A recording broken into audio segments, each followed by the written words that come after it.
Welcome back, YouTube. I've gotten a lot of complaints lately about the lack of gunsmithing videos, so here's your gunsmithing video. We're going to do a complete disassembly of a 1911. I'm going to try to film this as best I can. This will cover pretty much most of your 1911 variants.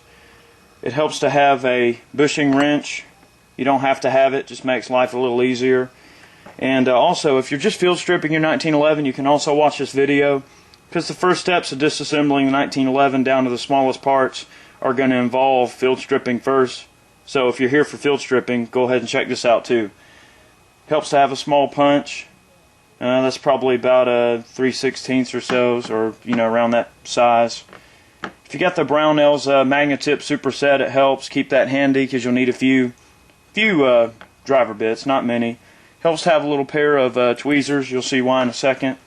So to begin this process, obviously there's no magazine in the gun, but if there is, push this button to remove it. It'll pop out.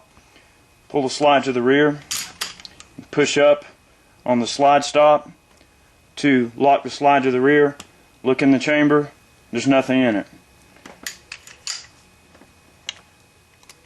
Alright. So the first step, we're going to turn the bushing and remove the guide rod and the recoil spring. Put our bushing wrench on there like that.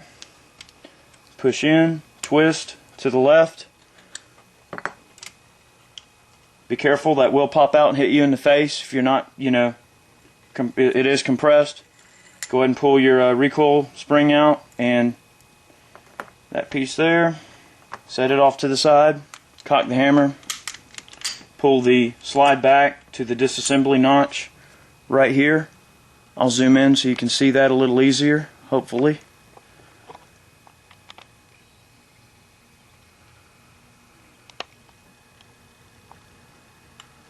Pull the slide back to the disassembly notch, and from the other side of the gun, push on the actual slide stop itself. It'll begin to work itself out.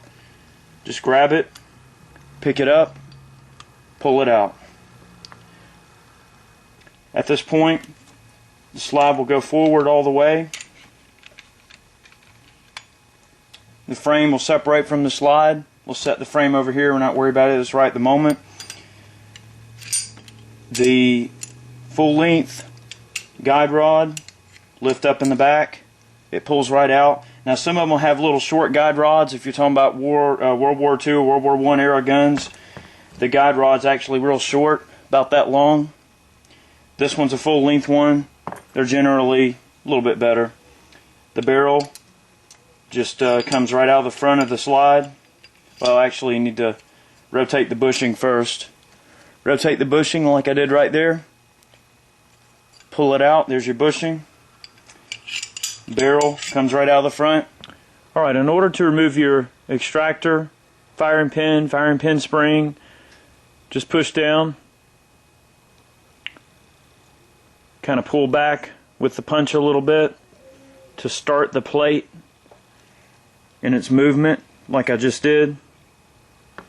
Give it just a little bit of gumption to get it started, like I did right there. And be careful, because this stuff will fly back and hit you in the face. So just sort of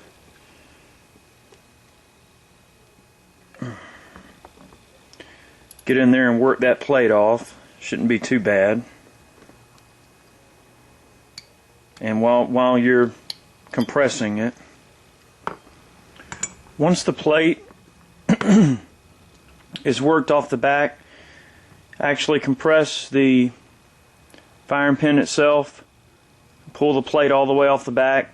On some of the tighter guns, you might need to go ahead and use a punch against that surface right there and give it just a little bit of gumption to help get it out. The use of a punch for that operation could be necessary. Go ahead and gently release the firing pin, because you don't want it flying out and hitting you in the face. Once you've relieved the tension off of the firing pin itself, just go ahead and pull it out. Invert the slide, give it a light tap on the counter. Your spring itself will come right out. For the extractor, just give it a little push from the inside of the slide. You might have to use a sharp object or maybe a punch stick it in there and just give it a gentle tweak on the extractor itself to get it out.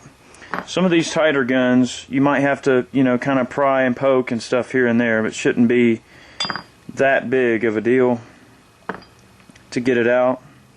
Once the firing pin and firing pin return spring are out, you can remove your extractor.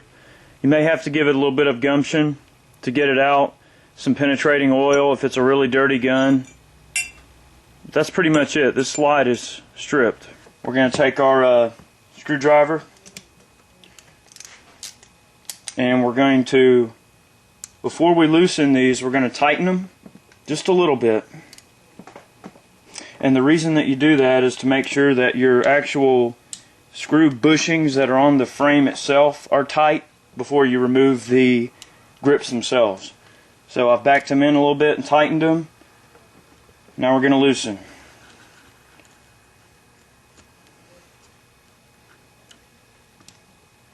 If you got a magnetic part tray laying around like this,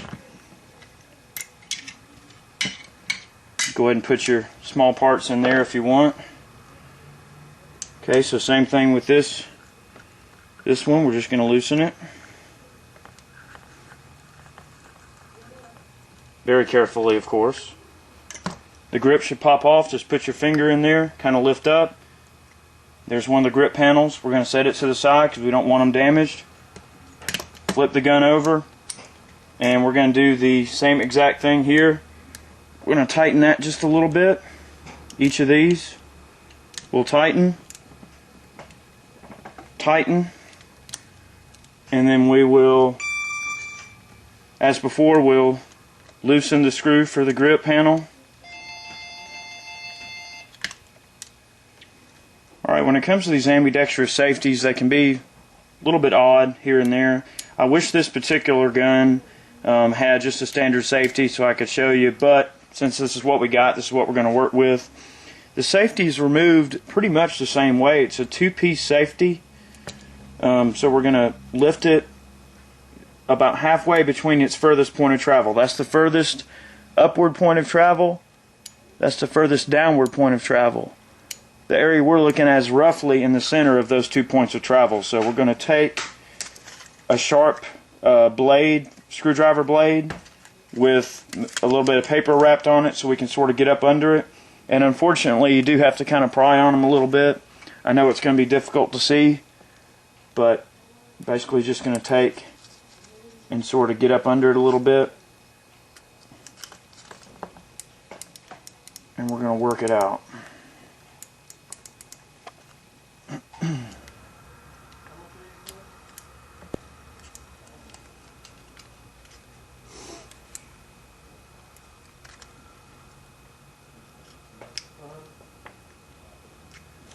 Alright, see how I started it out with the blade? We're going to take and just sort of use the blade to work it out, and it'll get to a point where it doesn't want to go up or down that much. And we're just going to lift it out just like that. Alright, and on this steel here actually began to work itself out. Typically, that's what you got the tweezers for. Just grab right here, pull that whole unit out. There's usually a little light catch in the spring to make it all self-retained. Just set that to the side. Alright, and from this point, it pretty much breaks down like a standard 1911. We just had that one minor safety thing to deal with there. This comes up, rotates out just like that. It's a two-piece ambidextrous safety. Extended beaver tail just falls right out. The mainspring comes right out. Alright, you take this pin right here, push that out, that holds your hammer in. Hammer comes right out, or in that case falls out.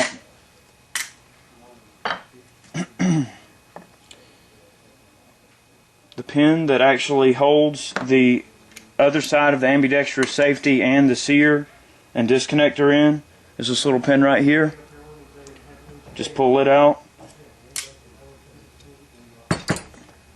All that drops out. That's your disconnector and your sear. Those two pieces. Set those to the side. Alright. The ejector, if you punch this little pin out right here, you can actually take the ejector out. We're not going to worry about that because it's not really necessary at this moment. With these magazine releases, you have to be careful.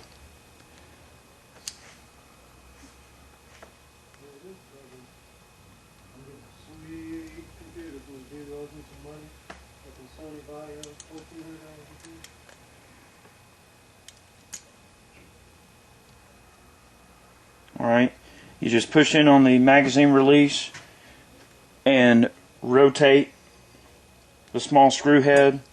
You kind of have to just look at the way it's built to see how to take it apart. It's really difficult to show you, but you've got this small notch right here. Rotate it back the other way and be careful because it's under pressure and it'll release all of that stuff right there, and you can throw that in your ultrasonic to clean it up or whatever you want to do. At this point, the trigger just drops right out of the back, and that is a basically stripped frame. The grip bushings themselves will come out without too much difficulty, and like I said, the ejector, but that's pretty much a stripped frame. We're going to get this thing cleaned up and we'll put it back together.